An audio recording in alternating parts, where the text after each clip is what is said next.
So Splatoon 3's release is right around the corner, and I've already been starting to think about some of the weapons we could see. And something came to my mind concerning the fact that a lot of the specials seem to be derived from their Splatoon 1 counterparts. What if a bunch, if not all, of the old Splatoon 1 weapons returned? Now, I'm going to be excluding in this list the E-Liter 3K because it seems that the new E-Liter 4K in Splatoon 3 is going in that direction with its Wave Breaker and quite possibly Burst Bomb. But other than that, I've created some kits with the link in the description to the website so you guys can create your own and have some fun with it.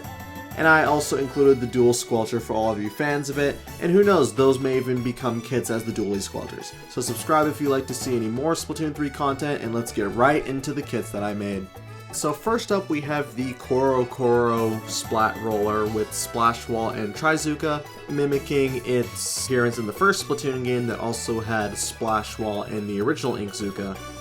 I definitely think this could be likely as a variant for the Splat Roller, just mainly because it seems to be a very offensive kit with its Splash Wall and its Trizuka, whereas the other roller kits we've seen so far are a little bit more defensive. And hey, Trizuka was on one of my most wanted specials, or one of the ones that I will gladly take, so there's that. Alright, now this one I like. So this is the Tempered Dynamo Roller. In Splatoon 1 it had the Seeker, so of course I gave it an Auto Bomb, another sub-weapon that seeks out opponents and detonates. And then Killer Whale 5.1, again, this is honestly probably my favorite Dynamo kit. Like, if I saw this in Splatoon 3, this would probably be my Dynamo Roller main. Again, Killer Whale, you're able to do some chip damage and finish them off with your roller at close range, because it seems that Killer Whale is going to do a lot more damage and be a lot more effective if you're a little bit closer to your opponent.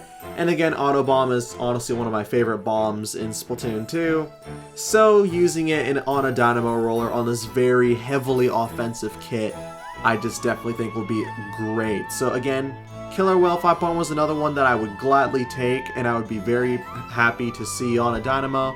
So yeah, not bad if I do say so myself. Alrighty, next up is the Kelp Splat Charger. Now, this one isn't necessarily one I'm super thrilled about, honestly, with Sprinkler and Killer Whale 5.1. Again, Killer Whale 5.1 seems to be pretty good for a weapon like this, but I was never that big of a fan of Sprinkler in Splatoon 2. Like, it was alright. Like, Sprinkler in Splatoon 1 was actually, I felt, a little bit more useful than it is now. So hopefully they change it. Like, if they change Sprinkler to how it was in Splatoon 1, I definitely think it will work out a little bit better. But if not, then this is just going to be a waste, and it would kind of benefit a little bit more with the bomb.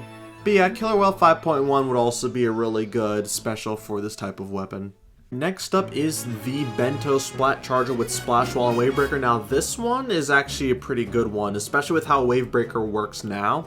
So what we can possibly do with this is you can actually get up in enemy lines for a good amount of time, use the Splash Wall to defend yourself, and then use the Wave Breaker, so that way not only can you see where everyone else is, but everyone else can. Like, I think this is a really good way to show off Wave Breaker and how it could potentially be beneficial on a backline such as this. So again, I think this is a really good combination of main, sub, and special. Alright, next up is the Wasabi Splatter Shot, and boy is this a terrifying kit to look at. Not only does it have Splat Bomb to poke, but it also has triple Ink Strike to farm, which is not going to be fun if Ink Strike becomes, like, not good for the game. So, yeah, this is going to be a really scary kit to go up against. It's reminding me a lot of, like, Kenza's Splatter Shot, with its ability to not only have a really good bomb, but also a really good special. So I think this is just an all-around a really good kit, but hopefully triple Ink Strike is balanced, so we don't have to worry about this weapon churning them out. Alright, next one is the Dual Squelcher, or Dually Squelchers, since they've gotten snapped in half. So for the first Dual Squelcher, we have Splat Bomb and Wave Breaker. This is being similar to the Dual Squelcher in Splatoon 1 that also had Splat Bomb and Echo Locator.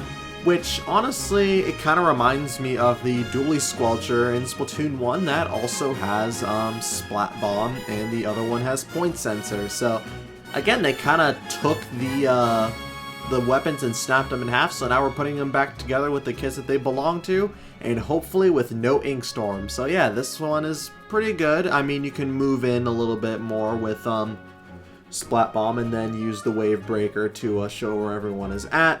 Just kind of like Point Sensor, but in a special format, and much better in my opinion. Alright, not gonna spend that much time on custom dually Squelcher. It's pretty much in the same situation as dual Squelcher, just this time it has Beacon and Killer Whale 5.1, but personally I definitely think the first kit is a little bit better, considering that dualies nowadays like to get in and get out quickly, and Killer Whale 5.1 I feel it doesn't necessarily deliver that, whereas Wave Breaker seems to make the pushes in a little bit more rewarding for the entire team. Now this is where making these weapons gets interesting, because Barry Splattershot Pro in Splatoon 1 has Suction Bomb Rush, and Bomb Rushes aren't a special in Splatoon 3, so I've decided to go with Booyah Bomb from its Kenza Splattershot Pro kit, which I think is pretty good, honestly, for this type of weapon, because it's a little bit on the slower side.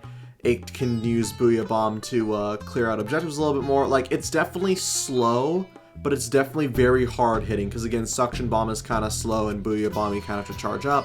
And then Splattershot Pro isn't like super fast or super strong, it's just kind of in a weird spot in the middle. This kit kind of attributes that, but definitely adds some more power behind its slight weaknesses. So remember where I said where these get interesting because some of the subs or specials are not necessarily in the game or are already in the game on a certain kit? Well, this weapon will definitely showcase that. This is the kit I've chosen for the refurbished mini Splatling. As you can see, we have Torpedo and Tacticooler because, yeah, it has Burst Bomb, and we already have a mini Splatling that has Burst Bomb, and it has Burst Bomb Launcher, and again, we don't have Burst Bomb Launcher in this game, so I decided to give this a little bit more of a supportive kit. I decided to give it Torpedo, so that way it kind of has a functioning bomb, being able to combo well, like a Burst Bomb, but also have some supportive value by marking where an opponent is for a short time. And then Tacticooler just to give it a little bit more of a supportive kit, because all the mini Splatlings we have so far are offensive, so if you want to use a mini Splatling in a supportive way, this would probably be your pick. Ladies and gentlemen, that is going to be it for all the Splatoon 1 returning weapons, but wait, there's still one more I want to show you guys that you guys may find very interesting that I want to bring over as sort of a little bonus. This is Agent 3's Splattershot. Oh yes, I want this in the game. Because with Splatoon 3, we have the captain who was the previous Agent 3 after all of the stuff in the first Hero Mode and Octo expansion. Since we're Agent 3 in this next story, I believe that we should be given this as a hand-me-down. Now, I have chosen Auto Bomb because we all know that Agent 3 loves Auto Bombs with his weapon, or with her weapon, whichever gender you chose.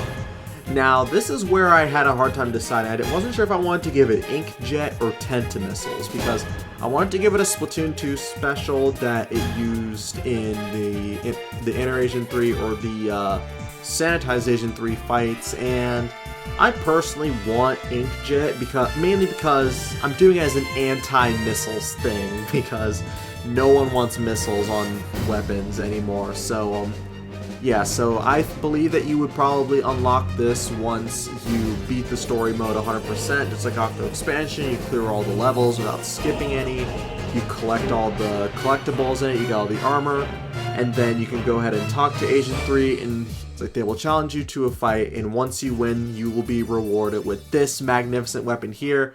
And with that, that's all of the Splatoon 3 kits for any of these Splatoon 2 weapons we haven't seen return yet. Personally, if I could only bring one of these over, I would bring over the Tempered Dynamo Roller, because honestly, that was probably my favorite kit out of all of these.